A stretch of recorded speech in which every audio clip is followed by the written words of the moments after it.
30e journée du championnat de Liga. Le Barça reçoit l'Atlético de Madrid. Match compliqué.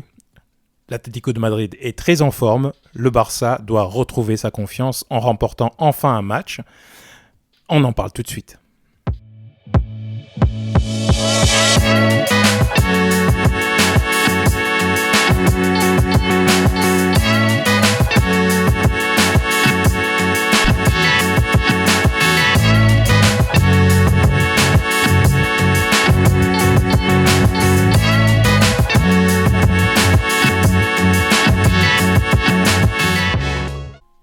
Bonjour à tous, bienvenue sur Barça Today. Aujourd'hui, nous faisons l'avant-match de FC Barcelone Atlético de Madrid, donc pour le championnat de Liga 2022-2023. Le Barça est toujours leader du championnat et reçoit l'Atlético donc au Camp Nou, qui est troisième du championnat. Il y a tout de même un écart considérable entre les deux équipes en termes de points. Il y a 13 points d'écart. L'Atlético est à 60 points, le Barça à 73. Deux saisons qui sont assez bonnes pour les deux équipes, surtout pour le Barça. L'Atlético, depuis quelques matchs, revient en très grande forme, il faut bien le dire. Et on va en parler, puisque les moments, le momentum des deux équipes sont assez différents, voire même opposés. Donc match très important, d'autant plus que le Barça sort effectivement d'un certain nombre de matchs nuls. Regardons d'abord les dernières confrontations entre l'Atlético et le Barça. Donc la dernière donc en Liga récemment, le Barça l'avait remporté donc à Madrid, donc 1-0, un seul but, enfin 0-1, un seul but, donc un écart assez faible, ce qui est souvent le cas entre les deux équipes. L'année précédente, ça a été une victoire au match retour en Liga, donc 4-2. Au Camp Nou. À l'aller, l'équipe avait perdu. Je pense que c'était une période où il y avait encore Koeman aux commandes. Et les années précédentes, vous voyez donc 0-0 au Camp Nou, 1-0 à Madrid pour l'Atlético de Madrid. Donc voilà, donc ce sont des résultats qui sont assez serrés. Comme d'habitude, le Barça, quand il est très en forme, que le jeu fonctionne bien, il peut vous mettre un carton, mettre 4-5 buts. Mais en règle générale, quand même, contre l'Atlético, en dehors du Real Madrid, c'est le club qui a le plus de niveau, et le plus la capacité de faire mal au Barça. Concernant les tendances, on en parlait dernièrement. Le Barça, lui, sort de 2 matchs nuls, que ce soit à Girone ou que ce soit Getafe, donc avec en plus 2 prestations vraiment, vraiment alarmantes dans le jeu, dans le manque d'idées, dans le manque d'agressivité, enfin bref. Donc on sent quand même une équipe qui est en train de piquer du nez, qui a du mal à retrouver un second ou un troisième souffle, peu importe. Donc le moment est compliqué pour le Barça, il faut bien le dire, après un milieu de saison assez bon, et ils marquent un peu le pas. Évidemment, on ne va pas se voiler la face, c'est essentiellement aussi dû aux absences qui vont peut-être être de retour sur le terrain ce dimanche. On va en parler un peu plus tard. En revanche, pour l'Atlético, c'est autre chose. L'Atlético gagne quasiment tous ses matchs depuis maintenant quelques temps. Donc, victoire là dernièrement contre Almeria, 2-1. D'ailleurs, un doublé de Griezmann. Victoire contre le Rayo, victoire contre Valence, 3-0, 6-1 contre Séville. Donc l'Atlético a retrouvé quand même une certaine forme et ils sont en train de marcher sur l'eau depuis quelques temps. Ils engrangent des points. Donc vraiment les deux trajectoires se croisent, ce qui va certainement expliquer un petit peu l'idée que je me fais du match qu'on va voir ce dimanche, pour être précis. J'en parlais tout à l'heure, effectivement, un certain nombre de blessés. Donc là, on regarde un petit peu l'infirmerie. On a blessure d'Ousmane Dembélé, blessure de Pedri. Les deux sont revenus à l'entraînement. Les deux pourraient éventuellement être convoqués ce dimanche. Est-ce qu'ils vont jouer titulaire ? D'abord, est-ce qu'ils vont être convoqués ? On n'est pas sûr. Est-ce que Xavi va vouloir prendre le risque ? On ne sait pas. C'est deux pièces maîtresses quand même de cette équipe. Est-ce que Ils vont plutôt les mettre en cours de match. Si le Barça est en difficulté, ça pourrait être 2 renforts de poids qui pourraient faire basculer le match. On ne sait pas. Ce qui est intéressant de voir sur cette liste de blessures du Barça, c'est que Sergi Roberto y est affiché, évidemment. Il s'est blessé dernièrement. En revanche, il n'y a plus ni Christensen, ni De Jong non plus. Donc on pourrait considérer qu'eux seront certainement disponibles, convoqués au moins pour ce match-là. Titulaire, non, on ne sait pas non plus. Donc voilà pour la petite parenthèse infirmerie. Ce qui est intéressant de savoir aussi, c'est que le match qui a eu lieu, donc le match aller, pour mémoire, je voulais remettre un petit peu aussi les 11 des deux équipes. Voici le 11 du Barça lors de cette victoire 0-1 contre l'Atlético. On avait donc Pedri, Ansu Fati, Ousmane Dembélé en attaque. Au milieu de terrain, Frenkie, Busquets et Gavi. Et derrière, on avait Balde, Christensen, Araujo, Koundé. Donc défensivement, on était costaud. Il faut dire que cette ligne de défense, pour moi, c'est la ligne de défense titulaire. Et bien sûr, Ter Stegen dans les buts. Au milieu de terrain, c'était aussi costaud. Et l'attaque, on n'avait pas Lewandowski. Donc vous voyez, on aurait remplacé Ansu Fati par Lewandowski, on aurait pour moi l'équipe la plus compétitive du Barça. Et on avait gagné 1-0 avec une mécanique, une machine qui est en train de se mettre en place. Donc ça ne m'étonne pas non plus. Il est intéressant aussi de voir quel était le 11 qu'a eu l'Atlético dans son dernier match contre Almeria. Donc il serait probablement le 11 le plus proche de celui qu'on verra contre le Barça, donc avec en attaque André Correa, Griezmann bien sûr qui est très en forme, au milieu Llorente, Coquet, De Paul. C'est vraiment une très bonne équipe, hein. Il faut bien dire ce qu'il y a. Sur les côtés, Molina, Ferreira, Carrasco, et derrière donc Witsel, Jiménez, Hermoso. Et Oblak dans les buts, évidemment. C'est une équipe de niveau Ligue des Champions, c'est une équipe de niveau européen, donc il n'y a aucun souci là-dessus. Une équipe extrêmement dangereuse. Et je pense qu'à peu de choses près, ce sera l'équipe que l'on verra aussi ce dimanche. Donc, concernant, effectivement, avant de passer au 11, moi j'ai le sentiment que ça va être un match très difficile, évidemment. En plus qui se joue à 4h de l'après-midi, vous savez, commencer à un petit peu savoir quelles sont quelle est ma conviction concernant les matchs qui ont lieu au milieu d'après-midi. Généralement, ça ne se passe pas très bien pour le Barça. On n'est pas une équipe qui joue bien en après-midi. Ça n'a jamais été le cas depuis pas mal d'années. Voilà, ce sont des horaires qui sont compliqués. Xavi en a parlé un petit peu.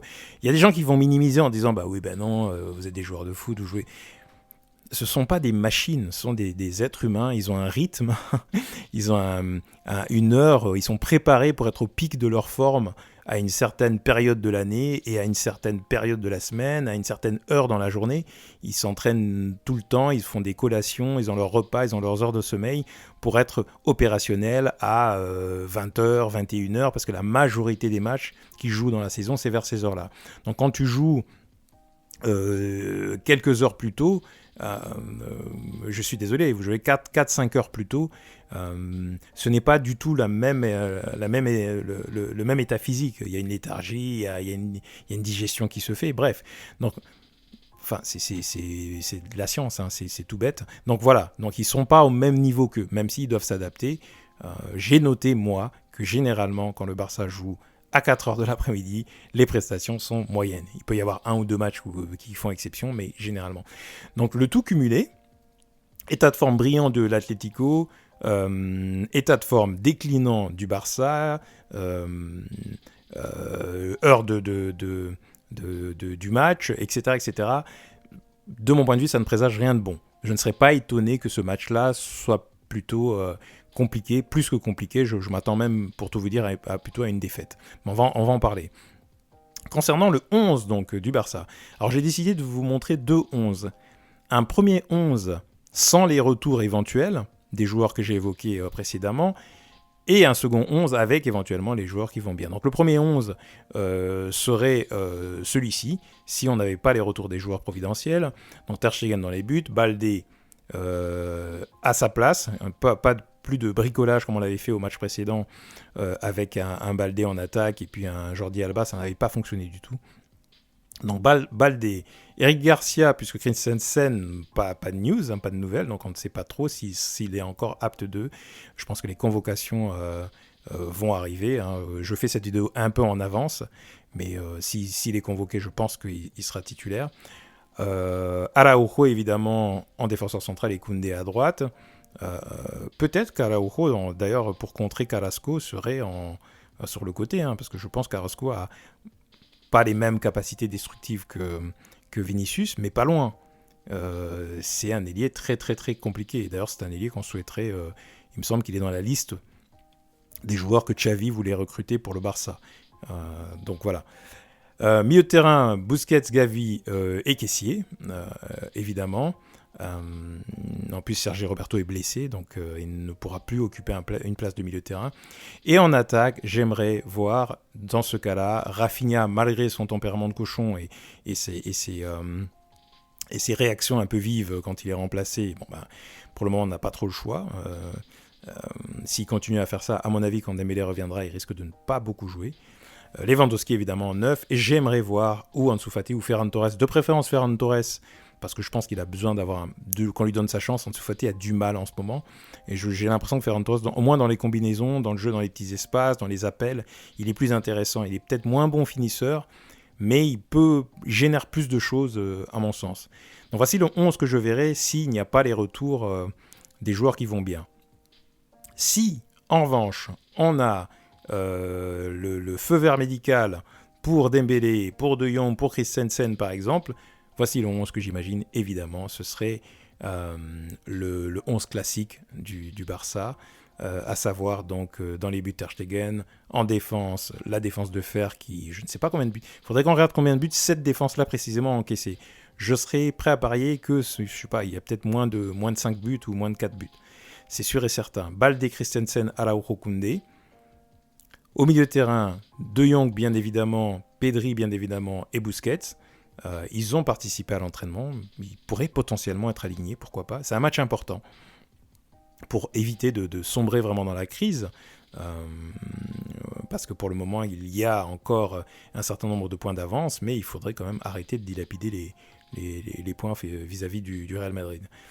Et en attaque, donc, Dembélé, qui reprendrait sa place sur l'aile droite, Robert Lewandowski et Gavi pour le milieu à 4, pour essayer de maîtriser complètement le milieu de terrain face à l'Atlético de Madrid. Et si on maîtrise le milieu de terrain, on sait évidemment que le Barça est très à l'aise et se met en position favorable pour remporter le match.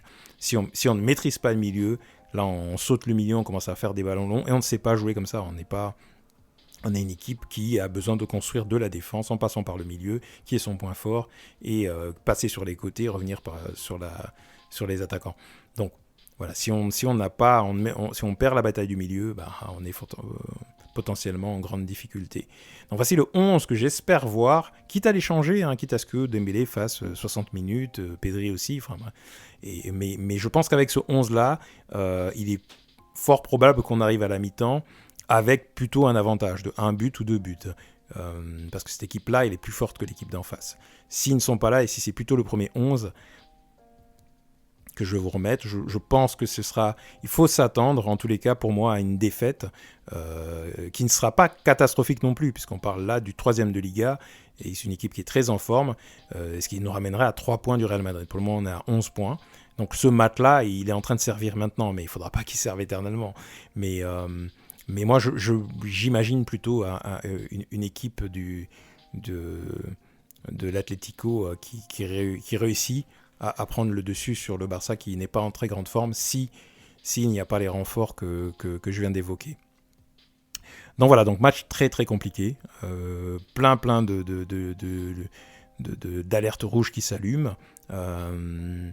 Donc en étant réaliste, voici le match. Maintenant, on n'est pas à l'abri d'un match fou, un match que le Barça sait faire des fois et se retrouver avec un 4-0 du Barça.